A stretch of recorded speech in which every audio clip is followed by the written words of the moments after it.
And they had the cement people coming, they had the marble cutters coming and everything. It was very difficult, and in those days it was difficult to get cement. You almost had to, it was like a black market thing to get cement to build. So at one point in around 1973 or maybe the beginning of 74, it was so austere. And Yamuna, she told me this, and she asked me, don't tell anybody. But of course that was when she was with us. But now that she's not with us, I think I can tell. What do you think? Yeah? So she said to her husband, this is to Guru Das, this is too much. I cannot tolerate it anymore. It's just over the top. You know, I'm feeling like I want to commit suicide. I can't take it anymore. She revealed her mind to him like that. She said, this is just between me and you. But what did Guru Das do? He went to Srila Prabhupada and he told Prabhupada, my wife is feeling so depressed. The austerity is so great that she's thinking to commit suicide. So immediately Prabhupada called for her. So she didn't know what the reason was that Prabhupada was calling for her. So she came to see Srila Prabhupada. And then immediately Srila Prabhupada said, you think you're having difficulty, but I'm having the same difficulty every day, pounding, chip, chip, chip, knock, knock, knock, with marble cutters and everything. It's going in my brain and I'm trying to write and translate, and it's so difficult. This is a great austerity that we're all doing together. So Prabhupada expressed that he was also having this very same difficulty. And then he said to her, but you cannot take your life. She was shocked that he even said this. She didn't know that Guru Das had remarked to Prabhupada that she was thinking like that. Prabhupada said, because there are so many living entities depending on you to build this temple.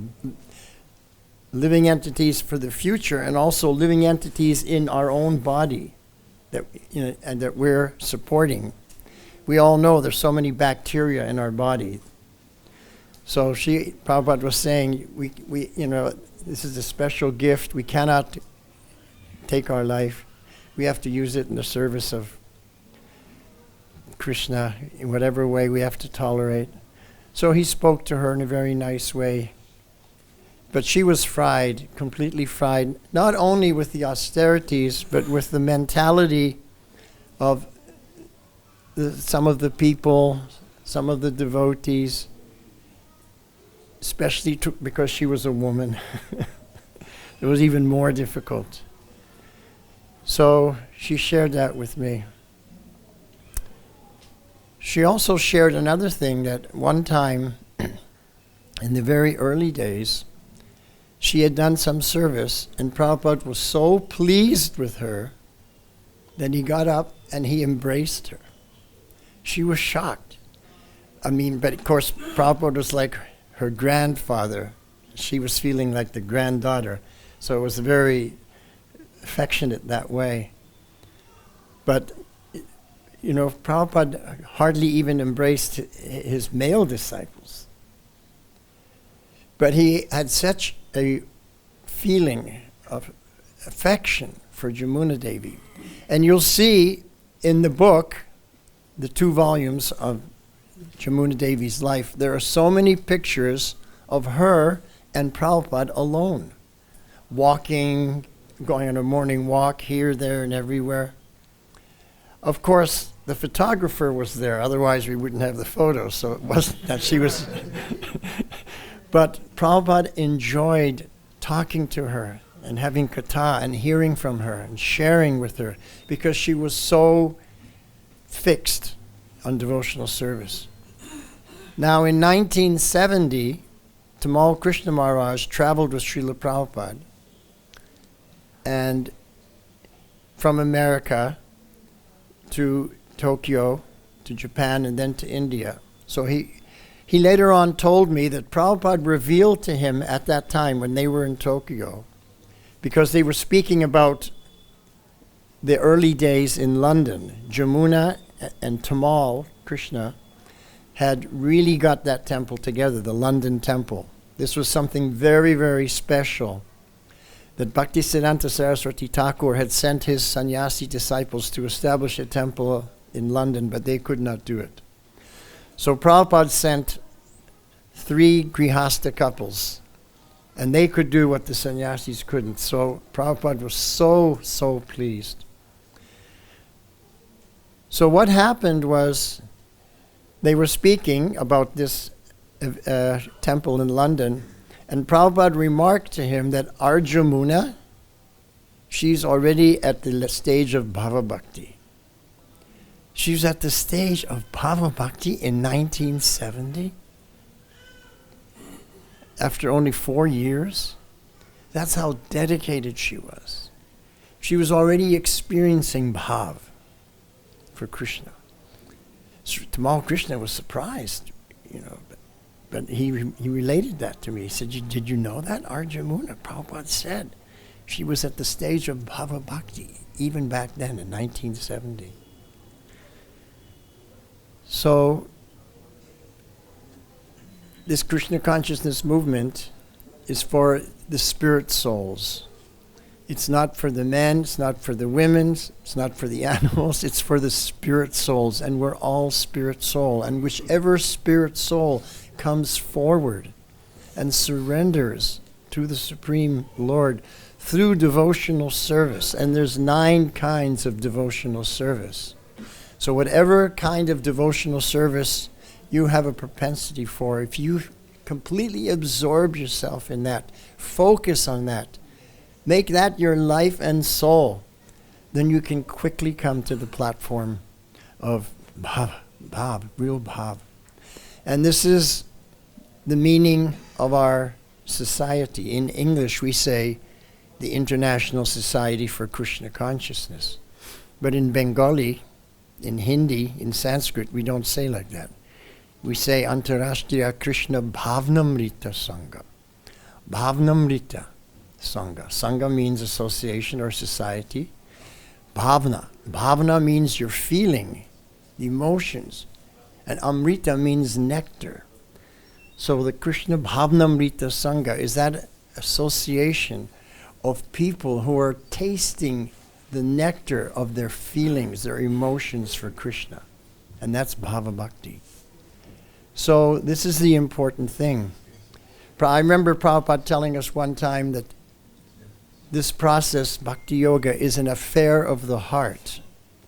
When we say Krishna consciousness, we kind of tend to think it's an affair of the intellect, because we tend to think the consciousness is in the head. However,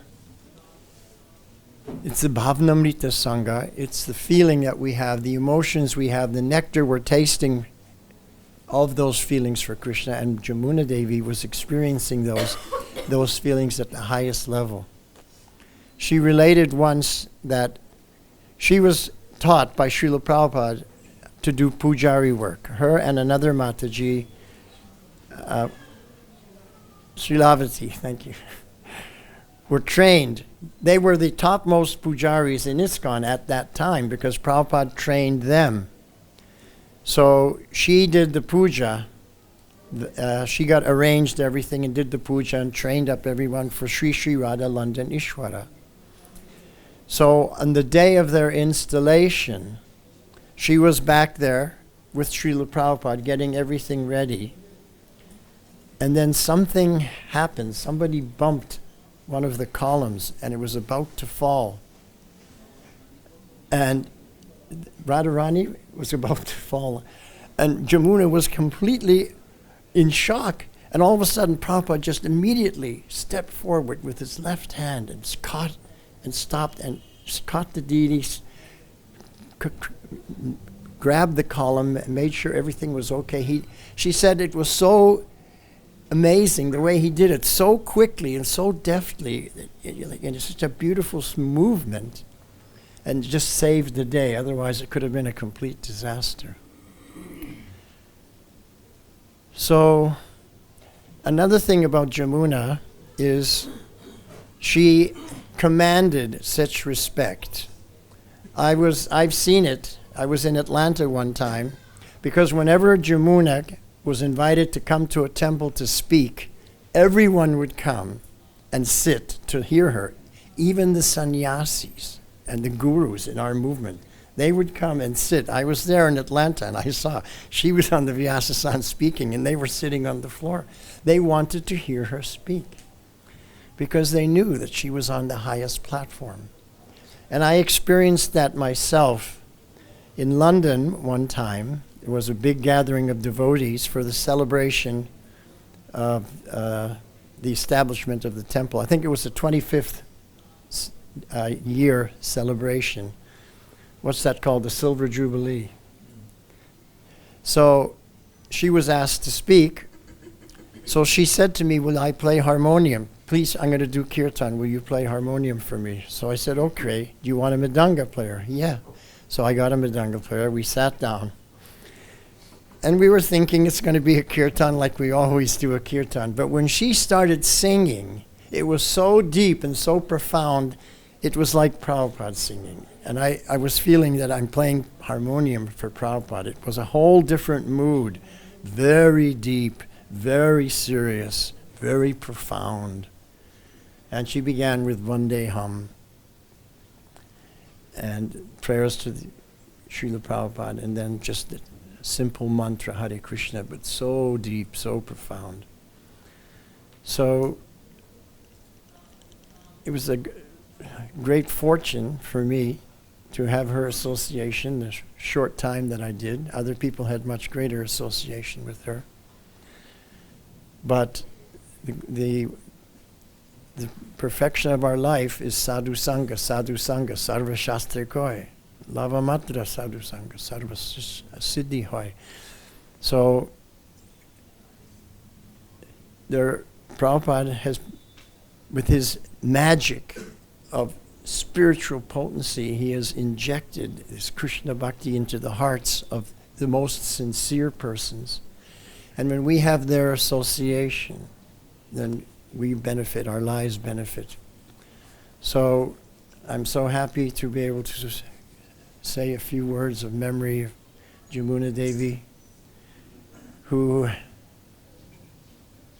had such a profound benefit on my life, and also for this temple. Without her, we would not be sitting here very comfortably. She did the austerity so that we could be here comfortably. All glories to Yamuna Devi. Thank you very much. At the time she was contemplating leaving India, and therefore when I arrived and lived with her here, we lived in Prabhupada's big room with the deities, Krishna Balaram, Radhasham Sundar, Gaurnitai. She was preparing everything for the grand opening. That was the assignment Prabhupada had given her and Guru Das. They had to get all the paraphernalia for the deities, and on the construction side it was Saurabh and Gunarnava. So she was making the deity outfits, designing everything. She and Guru Das were going back and forth to Jaipur to check the carving of the deities and to get the paraphernalia. And she started to train me how to take care of Srila Prabhupada's house at that time. She taught me every detail, exactly how to dust, and all of these details were taught to her by Srila Prabhupada. She taught me how to dust.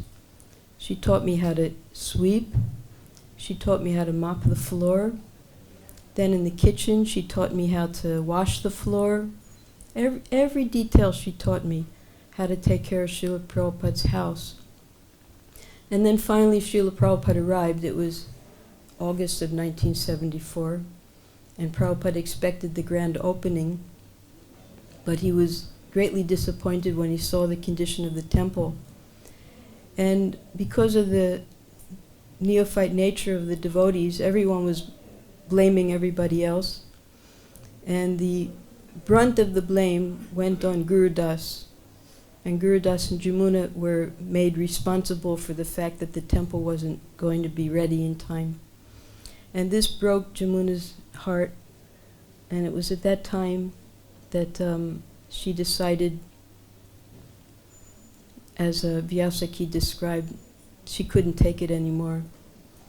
So we who were staying with her, we understood her pain and her sorrow, and then Prabhupada called her. At first she didn't want to come, but Prabhupada demanded. He said that he was like Balaram dragging Yamuna. And he convinced her to go on. But the austerities were too great for her here in India. No one can understand what it was like living here unless you actually lived here at that time. We just block it out because it was so difficult. No water, no electricity, only a well at the front. And so she, and not only that, there was the mentality of fault finding. So even when Yamuna was sick, I'll just give an example. One time she was sick. That was why her weight was so much at that time. Her liver had stopped functioning. And she thought that eating noodles would help her because that's what she was used to in America. When you get sick, you like to eat things that are comforting. So at Loy Bazaar, they sold a packet of noodles, and she went and cooked them. Oh, people were writing letters, and just things were so strict in those days. So just because she ate some noodles. And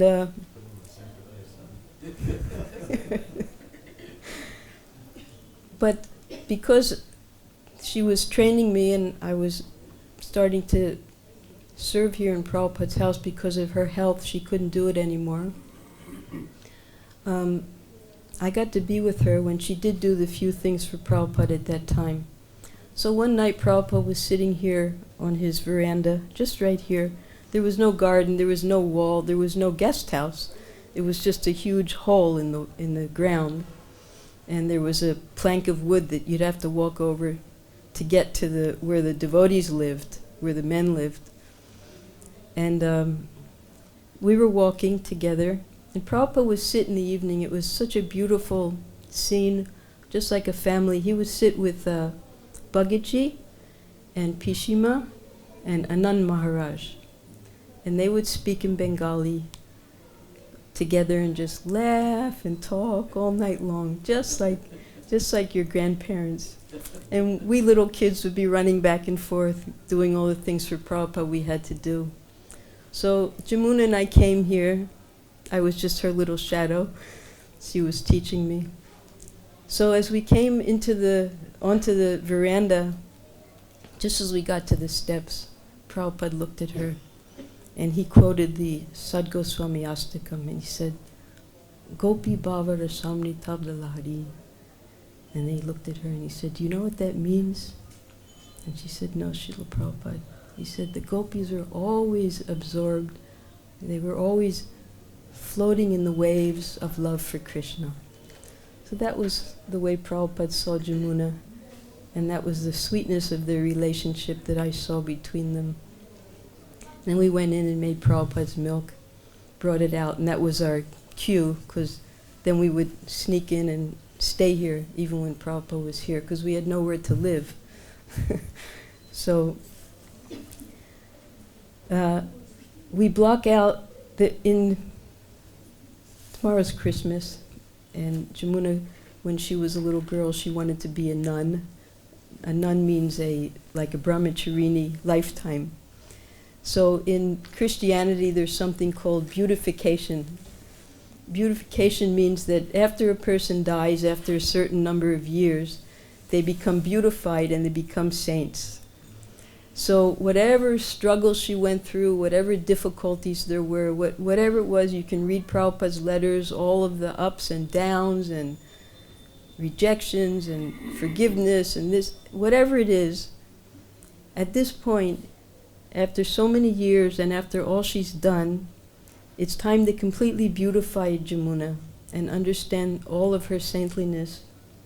And even in mundane concept, a person is remembered by their Vani. That's what lives on eternally, Vani. We know that because Bhaktivinoda Thakur, he said that. And Srila Prabhupada and all the acharyas, that there's Vapu and Vani, and the best association is with Vani. So Yamuna Devi, her Vani will live on forever. Every day we hear her, and every day we're reminded of her perfection in her singing, and as Vyasaki described, even in her speaking, how everyone would come to listen to her. So her Vani lives on, and now, because of all of her saintly qualities, she's beautified. We forget all of the struggles, we forget everything else, and just remember her as the ideal disciple of Srila Prabhupada. Jai, Srila Prabhupada. Somehow Prabhupada was on his way to Rath Yatra in San Francisco. He stopped in LA, so we came out. We stopped in LA also. I was in Boulder, Colorado. And Prabhupada came, he paid his obeisances to Gaur-Nitai, he took Charnamrit, he paid his obeisance. That time we just had little Radha Krishna, like this. There was no big ones. Then he paid his obeisance to Jagannath, and he sat down on the Vyasasan and he was listening, and his head was moving, and suddenly we saw streams of tears coming down Prabhupada's cheeks. And we all just wanted to peel up the tiles and crawl underneath. We were no qualification to be there when Prabhupada is experiencing ecstatic symptoms. Were you there? You remember that, huh? Oh, I just wanted to crawl under the tiles, Just streams of tears. And then Prabhupada just, ended, and he was teaching his Isopanishad at that time. Just remember, he just rubbed his face like that, and a big sniff into the microphone, a big loud one, And then he just composed himself, and Om Purnam Bhara Purnam Idam Purnat Purnamudachyate Purnasya Purnamadaya Purnameva Vashishyate. Still remember that from those days. Anyway, Panchakalpaturvascha Kripasinduvevacha Titanam Pavane Vaishnavivyo Namo Namo. So that was one thing I forgot in my introduction, that we're all sitting here by the extreme, as we heard, the extreme austerities. Now we have, that time there was no such thing as bottled water. We were constantly sick. The only thing we could, after a while you can't, how many limkas can you drink? And they had these funny soda bottles that there was a little marble and you push the marble out and drank, and somehow they filled it up again. Boop, the marble would pop back. They still have them. Yeah, I know, they're still there in the bazaar. Oh, and it was, that was, after the temple was somewhat constructed. I remember coming here in 1974 in the Mayapur festival. And I remember how Gurudas and Yamuna, they took we were so sick in Mayapur, oh my God. And they just made such nice, simple prasad for us. They just took care of us like parents. Gurudas and Yamuna, they took so nice. I felt so, in Mayapur it seemed like nobody cared. They were just, we were just left on our own. And here they seemed to take nice care of us. It was so warm. I felt very warm and welcomed here. Anyway, I happened to have some very intimate association with Yamuna because I was temple president at Portland, Oregon at one time. Yamuna was living in South Oregon someplace. What was it? Grants Pass? Huh? It wasn't Eugene, it was further south. Not Grant, maybe, I can't remember the name of the place. Grants Pass. I don't think so. It was a little bit above Grants Pass. I knew we had on it the border with California. somewhere. But I forget the name also. And this must have been around, well, it must have been 76 because I remember, and she was living there and she was going to install her deities, Radha Banabihari. And I remember it was 76 because my wife was 6 months pregnant and she jumped on a bus, 6 months pregnant, nothing care. She didn't care about anything. Just went there to help cook and learn how to cook. I mean, she was already wonderful cook, but still is a wonderful cook. And though I had to teach her how to cook. So then we came down from Portland, and I think Jayachith and somebody came up from Berkeley, and we had the installation of her deities, Radharani, Bihari, Radharani, in dancing pose. And she told us so many wonderful stories that some details I can't reveal here, but anyway, some things I'll tell. She told about the first meeting, because Janaki and Mukunda were getting married, so they thought this is a good way to get Yamuna, I forget what her name was before, involved. Joan. Get Janaki's sister Joan involved in Krishna consciousness, because we'll have a wedding, we'll invite her for the wedding, and we'll introduce her to Krishna consciousness. So Prabhupada was very excited. So he cooked a nice feast, and they brought her back to the temple from the airport, and they brought her up to Prabhupada's room behind the 26 Second Avenue. At that particular time in her life, she was into macrobiotics. Anybody who knows about macrobiotics, practically the only thing you can eat is brown rice and chikusan soy sauce. Everything else is sampaku, what is it? And Prabhupada cooked, regular ISKCON feast, so you can imagine this was all the mortal sins of macrobiotics. And she just looked at everything, and she was just nibbling at everything. And if you've ever been to an Indian's house, you know how they feed you. They just give you more and more and more and more until it's coming out your ears, So Prabhupada wasn't satisfied, because they're not satisfied unless you eat so much, She was just nibbling at everything, It was just all mortal sin. Degraded, oh my goodness. So Prabhupada wasn't happy. So then they sat down and they were talking. Then Prabhupada said, I know what you will like. And he picked up this tin can that was on the shelf behind him that had sugar crystals running down the sides of the tin can, crusted, and he pulls out a gulab jamun. And this is the mad elephant offense of macrobiotics. Ghee, butter, milk, sugar. This is the mad elephant offense of macrobiotics. And he gave her this gulab jamun. She tried to hide it. She told me she tried to hide it in her hand. But gulab jamuns aren't things you can hide in your hand. And she put it in her mouth, and she began to eat it.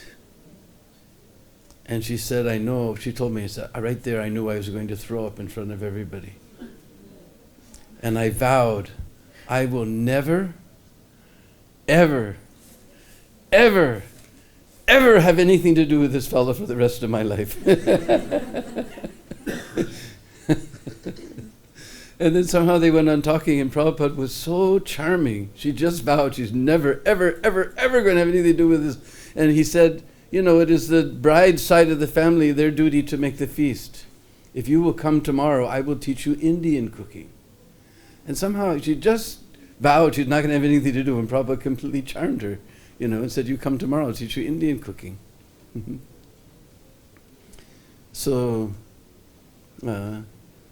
And Prabhupada gave her a whole list of things to get. And one thing she couldn't read, it said turmeric, turmeril, something like that. Anyway, the old guy will never notice that I didn't get it.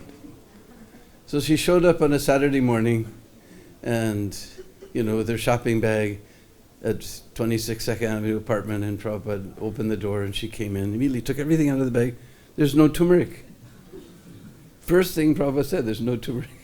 So anyway, we have some turmeric. Then he told her, he said, your hair, you see, because she had hair all over the place, And said, our Indian ladies are worried that some hair may fall into the preparation, so they like to tie it up. Can you tie up your hair? So then she tied up her hair and said, now go wash your hands. And everything she did, she put her hand in her mouth, go wash your hand, go wash your. Anyway, the rest of it's in the limit, but these are some sweet details that she told us. And she told me one time they were traveling around India somewhere. They were somewhere in South India. And they were staying in this guest house where there was a big wall, and there was two houses. One side was for the ladies, one side was for the men.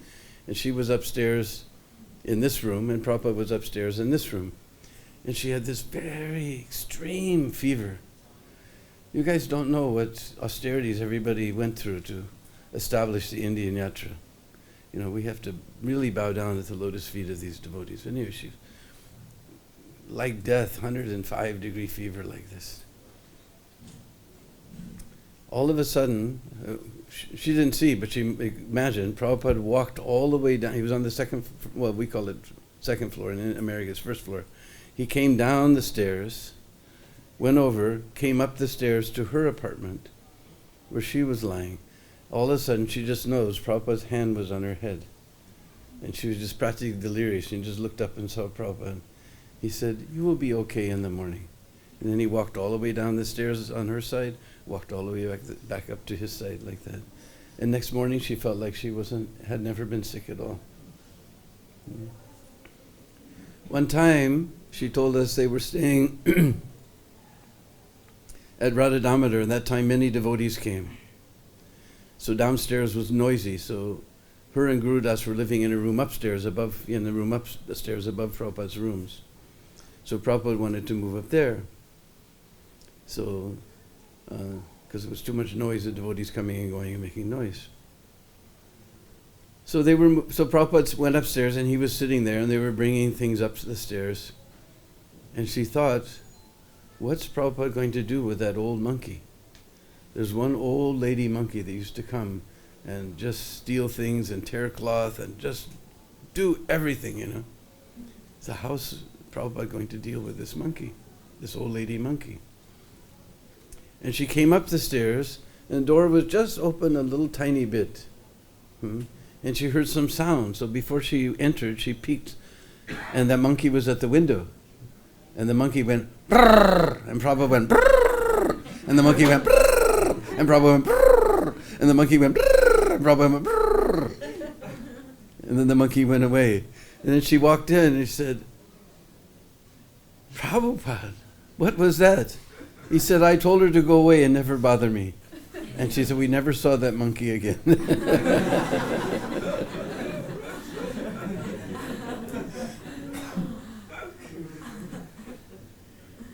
Oh, somebody mentioned Pishima. She told me the first time they ever met Pishima. They were in Calcutta, and Prabhupada was very excited. He said, my sister is coming, you know, and tomorrow, so we'll make a nice feast. So the next day, Prabhupada came. He said, you have to cook this, and this, and this, and this, and you have to cook it like this, and this, and this, and this. And then Prabhupada went in the kitchen and cooked it like that, and that, and that. She was just there, you know, Prabhupada told her what to do, and then he did everything, and she was just helping him. But Prabhupada made this special feast for his sister. So they were sitting in a room, and they had all these nice silver thali and silver katoris and everything, and Yamuna would come in and fill up everything, and she and Prabhupada were just talking away in Bengali like anything, you know. And then she would come in and put some more things in the katoris. And then she came in, and Prabhupada was, you know, Bengalis, when they eat, then they can digest like anything. As I know, in old days, I used to live in the Gurukul building in the Brahmacharya ashram, and the pujaris were next door, so they come back at 10 o'clock at night with all the Mahaprasad.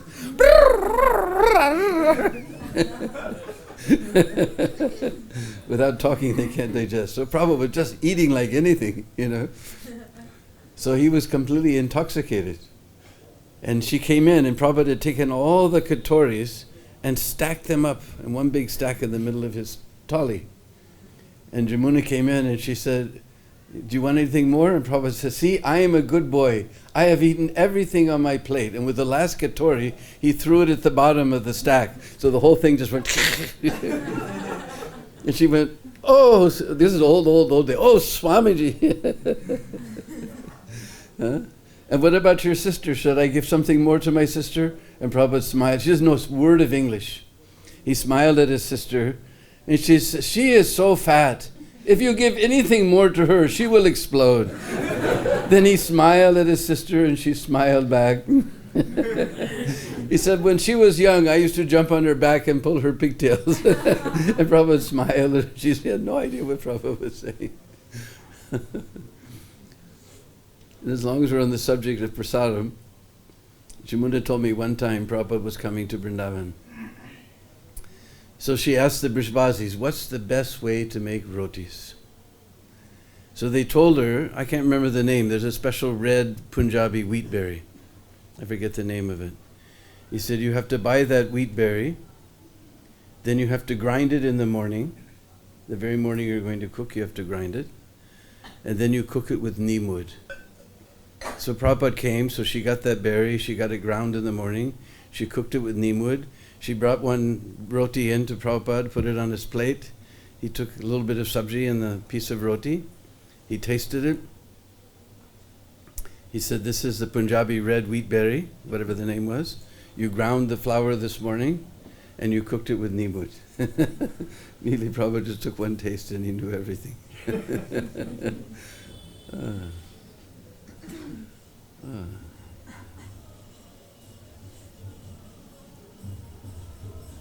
Anyway, maybe some other people would like to. These are some of the memories that I have of Yamuna Devi. We're all extremely, eternally indebted. We're living here very comfortably nowadays in Vrindavan.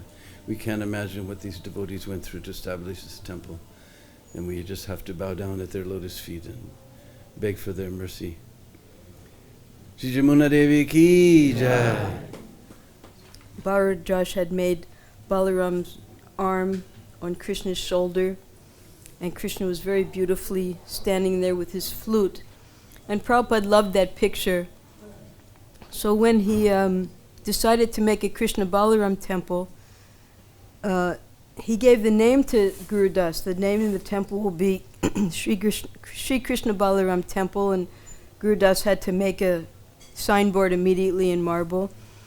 And then she had to arrange for the carving, and then Radhasham Sundar, how they would look. And Prabhupada had wanted Ashtasakhi here. He wanted all of the 8 Sakhis. But because the temple had already been, the altar had already been built, there wasn't room for the Ashtasakhis, so Yamuna only made 2. And very carefully one day we were here, and she had designed Radharani's face so carefully. There was a deity in, I think it was in Chennai, of Sita Devi. It's in her book, I remember, but I remember here what happened. So she had this picture of Sita Devi, and the chin was a little long, so she had very carefully made them carve it with a smaller chin so that she looked like a little girl. And every detail of the carving, Prabhupada had shown her.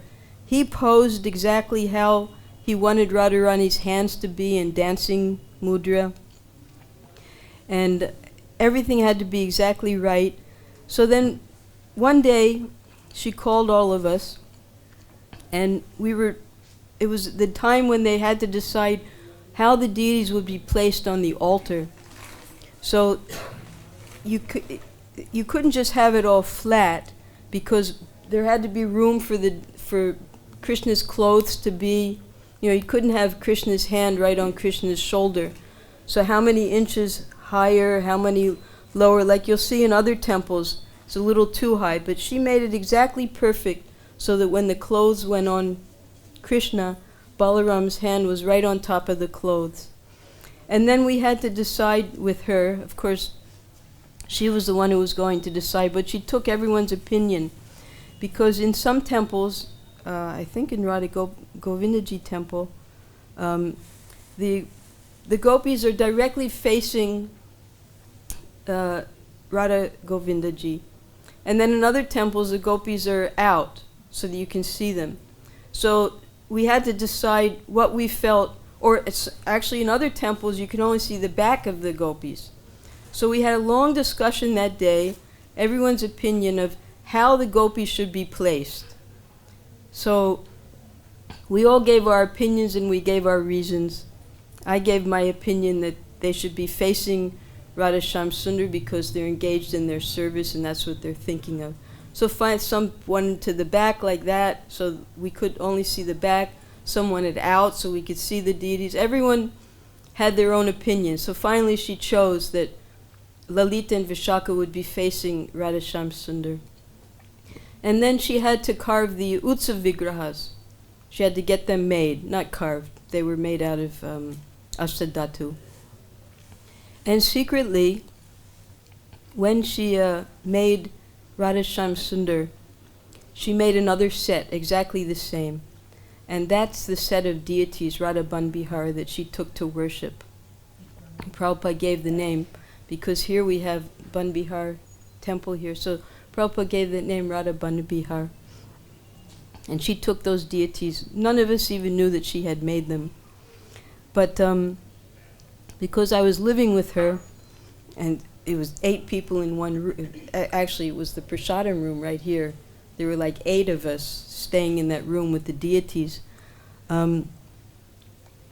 Because she was going through so many difficulties at that time, what should she do? It was too difficult for her to stay in India anymore. She was thinking of where to go, how to go. And miraculously, Dinatarani showed up here because we all thought it was going to be the grand opening. She had been traveling with Palika in South India. They were a team. But when Palika and Dinatarani came here, Dinatarani had an inheritance at that time. And Dinatarani took Yamuna under her wing and decided that she would take her and Madeira for a break to Italy. And this was all secretly decided. Nobody knew it. They didn't even tell Prabhupada. So everything, the installation was postponed for 8 months. That gave Saurabh and Gunarnava enough time to finish the temple, to build the guest house in 8 months. And then Gurudas and Yamuna, because of course the devotees, because of their neophyte nature, there were complaints made. And Gurudas stormed into Prabhupada's room one day. That Prabhupada, did you actually say this about me? No, Prabhupada never said that. It was just talk. So they were very discouraged at that time. So I was here in this room, and there was a veranda. There wasn't a front room there. I would clean and do everything even when Prabhupada wasn't here. That was my service, to look after Prabhupada's house here. And I just happened to run out of the door one day. I was getting something. I ran out, and just by Krishna's arrangement, at the gate here, I saw 2 rickshaws going by. And on one rickshaw was Gurudas with all of his luggage. And on the other rickshaw was Yamuna with all of her luggage. And I ran to the gate. I said, Yamuna, where are you going? What's happening? And they stopped the rickshaw. And this was their getaway. They were escaping. They were running away and didn't tell anybody. So she said to me, I feel confident because you're here now to take care of Prabhupada's house. And then they rode off. And that was it.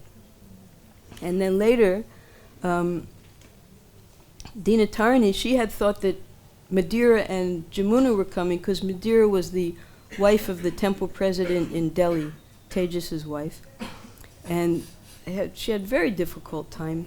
So she thought she was having those 2 come to Italy. And who shows up but Yamuna and Gurudas? So they said that they were going to collect in the West because there were complaints that they had been given so much money for the deity's paraphernalia here. And Prabhupada asked them, where's all the money, and give me the accounts. And, Prabhupada was very detailed, especially when it came to accounting. So whatever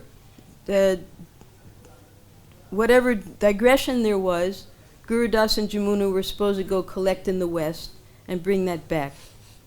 Instead, Yamuna and Dinatarani left, and Gurudas, at that time, I can only think of the Pandavas when I remember them. It was just one suffering upon the other.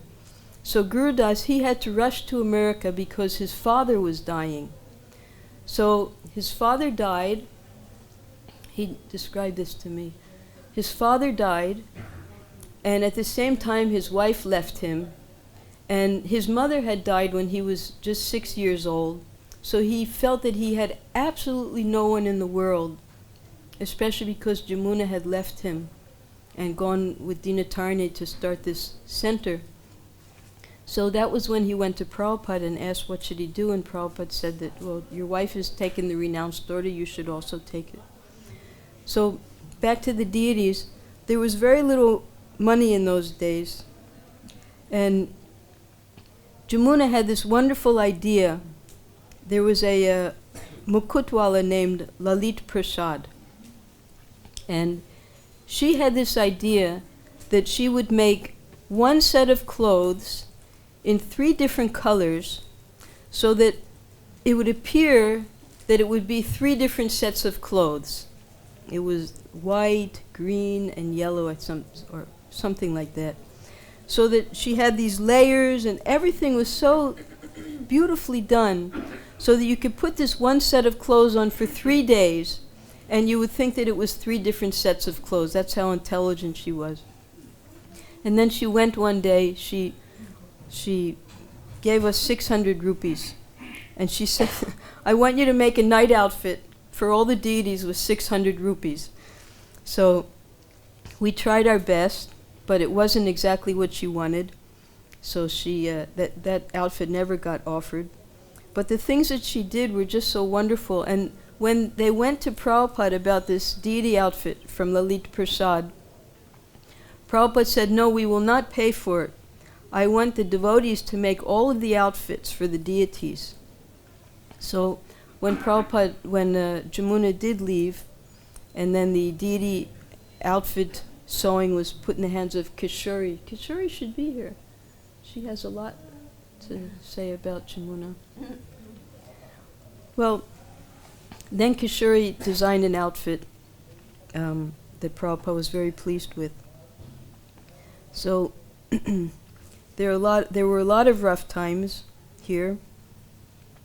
Maybe because it was a small area, just 1 acre, with some very intense personalities all living here at the same time.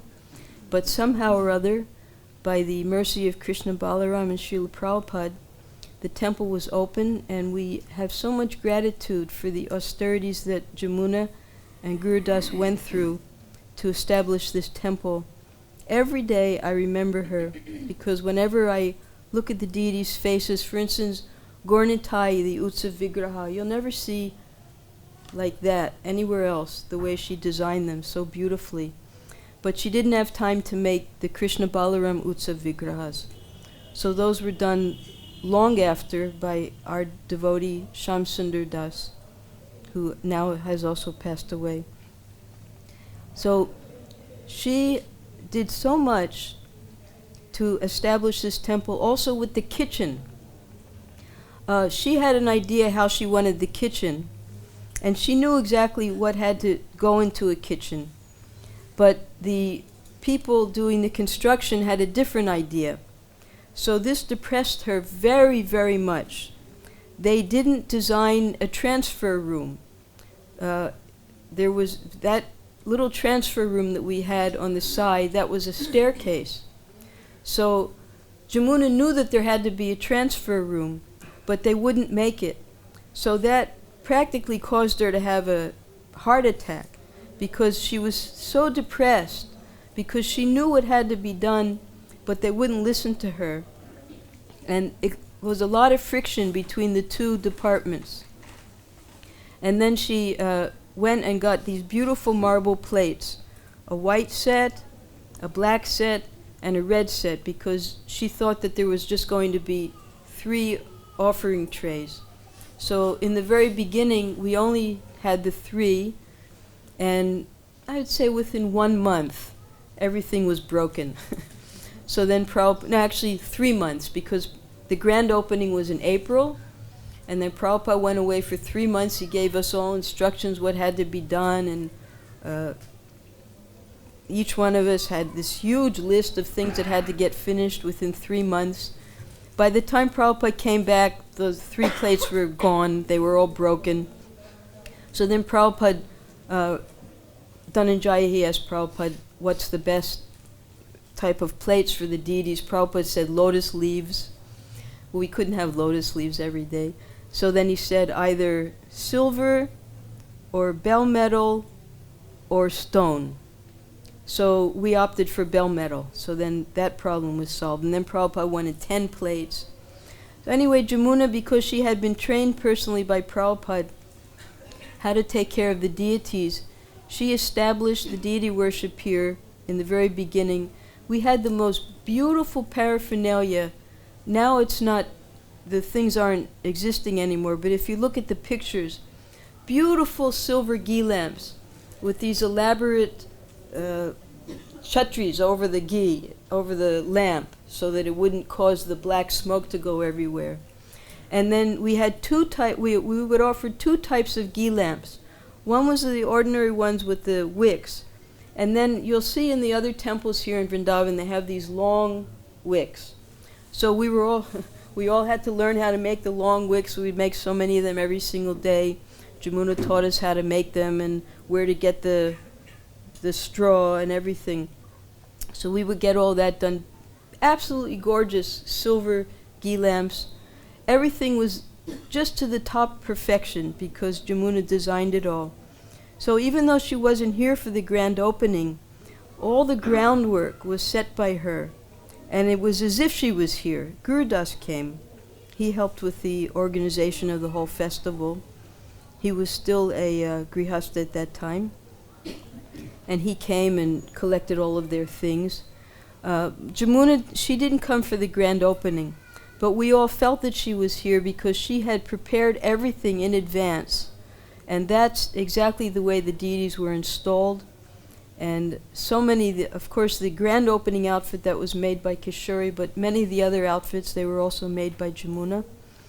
And we owed her so much, and we were very sorry that she couldn't be here. So